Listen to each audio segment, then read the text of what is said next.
የዓለማችን የወቅቱ ወሳኝና አነጋጋሪ ሁለት መሪዎች አሜሪካ ገብተዋል። የዩክሬን ፕሬዝዳንት ዜሌንስኪና የእስራኤል ጠቅላይ ሚኒስትር ቤንያሚን ኔታንያሁ አሜሪካ የተጓዙት ፕሬዝዳንት ዶናልድ ትራምፕ ጠርተዋቸው ሲሆን ዜሌንስኪን ዛሬ ኔታንያሁን ደግሞ በነገው ዕለት ተቀብለው ያነጋግራሉ።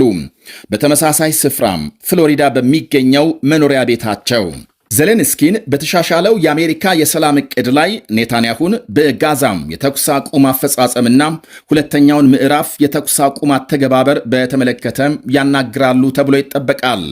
እንዲሁም የእስራኤል ዋነኛ ስጋት ሆነው በቀጠሉት ሄዝቦላህና ኢራን ላይ ሐሳብ እንደሚለዋወጡ ሲነገር የዩክሬን የደህንነት ዋስትናና የነፃ ቀጠና ጉዳይ ከዜሌንስኪ ጋር በጥልቀት እንደሚወያዩ ተመልክቷል። ባልተለመደ ሁኔታም በዚህኛው ጉዞ ጋዜጠኞች ያልያዙት ጠቅላይ ሚኒስትር ቤንያሚን ኔታንያሁ ከትራምፕ ጋር ሲገናኙ ፕሬዝዳንቱ ነጩ ቤተ መንግሥት ከተመለሱ ወዲህ ያሁኑ ለአምስተኛ ጊዜ ሲሆን በተለይ ሁለተኛው ምዕራፍ የጋዛ ተኩስ አቁም አፈጻጸም እንቅፋት እንደሚገጥመው በሚነገርበት ጊዜ የሚካሄድ ነው።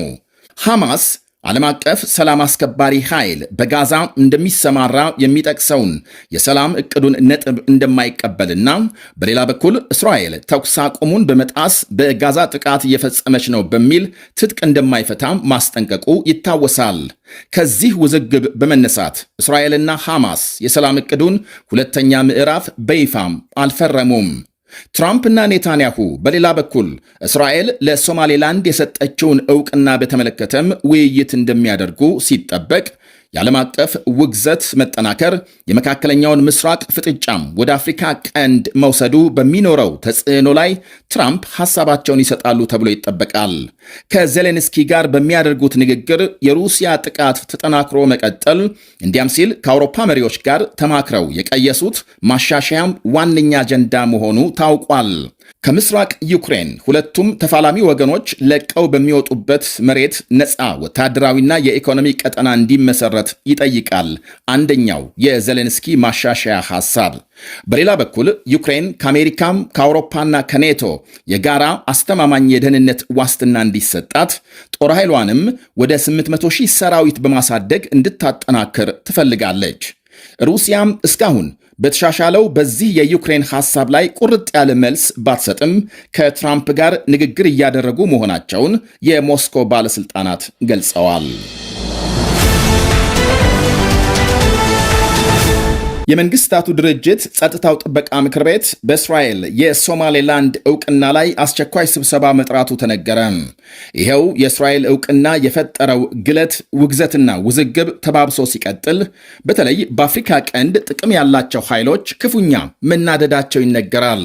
ከመንግስታቱ ድርጅት 193 አባል ሀገራት መካከል ለሶማሌላንድ ዕውቅና የሰጠች ብቸኛዋ ሀገር እስራኤል የሶማሊያን ሉዓላዊነትና የግዛት አንድነት የመድፈር ወንጀል ፈጽማለች በሚል ከዋነኛ ጠላቷም ኢራን ስልታዊ አጋር እስከምትባለው ግብፅና ሌሎች ሀገሮች ከአፍሪካ ህብረት እስከ አረብ ሊግና አውሮፓ ህብረት ድረስ ውግዘትና እርግማን እየተቀበለች ነው ይላሉ የተለያዩ ዘገባዎች።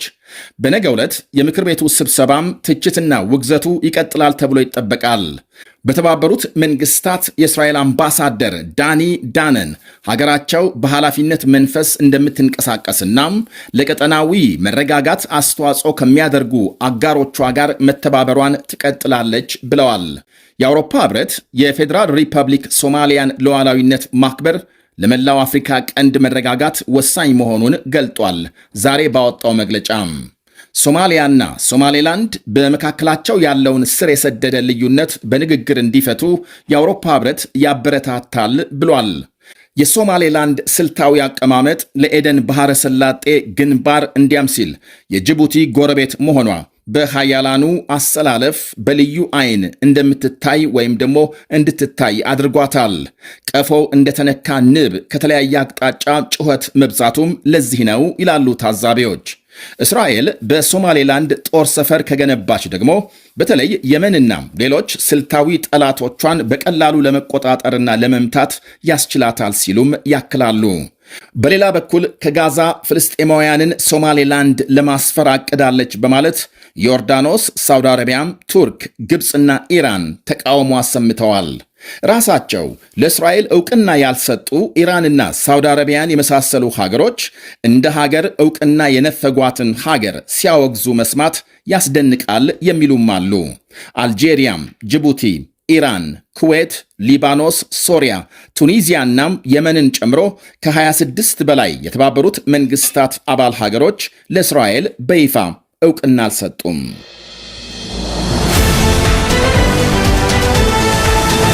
በሶሪያም በተፈጠረ ግጭት በርካታ ሰዎች መገደላቸው ተነገረ። ዛሬ ከሰዓት በኋላም በተለያዩ የሶሪያ ከተሞች የቀድሞ መንግስት ተዋጊ እስረኞች እንዲለቀቁ በመጠየቅ አደባባይ በወጡ ሰልፈኞች ላይ ታጣቂዎች ተኩስ ሳይከፍቱ እንዳልቀረ ይነገራል።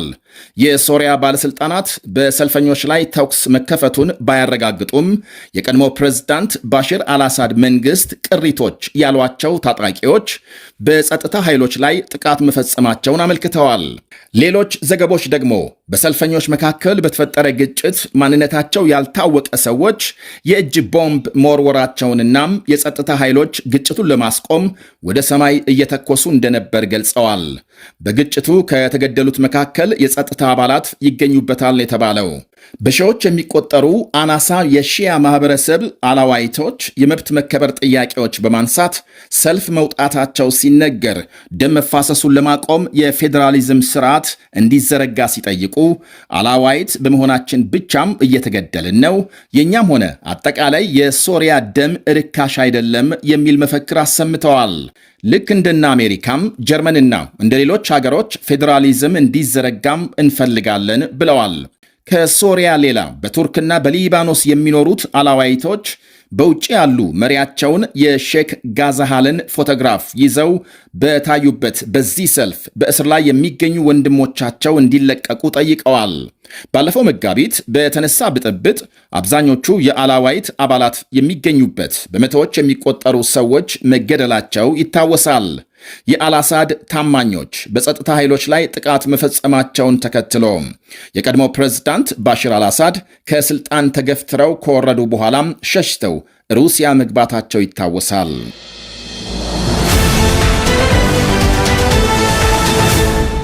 በኢራን በሞት የሚቀጡ ሰዎች ቁጥር እየጨመረ መሆኑ ተሰማም። ካለፈው የፈረንጆች ዓመት ዘንድሮ በሞት የተቀጡ ሰዎች ቁጥር በእጥፍ መጨመሩን መቀመጫቸውን ኖርዌይ ያደረጉ አንድ የኢራን ሰብአዊ መብቶች ቡድን አባላት ገልጠዋል። በተያዘው የፈረንጆች ዓመት እስከ ህዳር መጨረሻ በጥቂቱ 1500 ሰዎች በሞት የተቀጡ መሆናቸውን ያረጋገጠ ሲሆን ከዚያም በኋላም በርካታ ሰዎች ሞት የተፈረደባቸው እንዳሉ አመልክቷል። ባለፈው ዓመት ከ900 በላይ የሞት ፍርድ የተፈጸመ መሆኑን ያመለከተው ቡድኑ ቁጥሩ ከዚያም በላይ ሊጨምር እንደሚችል ገልጧል። የኢራን መንግስት ግን በጣም አደገኛ ወንጀል የፈጸሙትን ካልሆነ በቀር የሞት ፍርድ ተፈጻሚ እንደማያደርግ ተከላክሏል።